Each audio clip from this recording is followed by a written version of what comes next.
புதுசாக வாங்கின முயல்கள்லாம் என்ன பண்ணுறானுங்க அப்படின்னு சொல்லிட்டு பார்க்கலான்ட்டு அப்படியே போனேன். காலையிலேயே நான் மார்க்கெட்லேருந்து காலிஃப்ளவர் தலையெல்லாம் போட்டிருந்தேன். இவனுங்க ஜாலியாக அங்கேயும் இங்கேயும் சுற்றிட்டு இருந்தானுங்க. கதவை ஓப்பன் பண்ணிவிட்டு பார்க்குறப்ப முயலுக்கெல்லாம் பசியாட்டுக்கு. எல்லாம் 3 பேர் தனித்தனியாக காலிஃப்ளவர் தலையெல்லாம் அப்படியே சாப்பிட்டுட்டு இருந்தானுங்க. நான் அப்படியே நின்று அப்படியே வேடிக்கை பார்த்தேன். பழைய முயல் தான் மண்ணை பறிச்சுட்டு விளையாடிட்டு இருந்தான். இப்போ இந்த முயல்கள்லாம் இங்கே இருக்கிற ரூமில் இருக்கிற பறவைகளோட சகஜமாக பழக ஆரம்பிச்சிருச்சு. இந்த முயல் அப்படியே அந்த காலிஃப்ளவர் தலையை சாப்பிட்றத பார்த்தோம்னா அழகாக இருக்கும். அப்படியே பக்கத்தில் உக்காந்துட்டு மெய் மறந்துட்டு அந்த முயல் சாப்பிட்ற அழகை அப்படியே பார்த்துட்டு இருந்தேன்.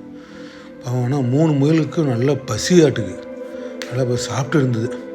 சரி கொஞ்ச நேரம் அந்த முயல்களோடு இருந்துட்டு வழக்கம் போல் கொஞ்சம் தீனி தண்ணிலாம் கொஞ்சம் மாற்றி வச்சுட்டு இந்த முயல்லாம் அப்படியே ஜாலியாக சாப்பிட்டு ரெஸ்ட் எடுத்துருந்தானுங்க. சரின்னு சொல்லிட்டு அப்புறம் அங்கேருந்து அப்படியே வீட்டுக்குள்ளே கிளம்பிட்டேன்.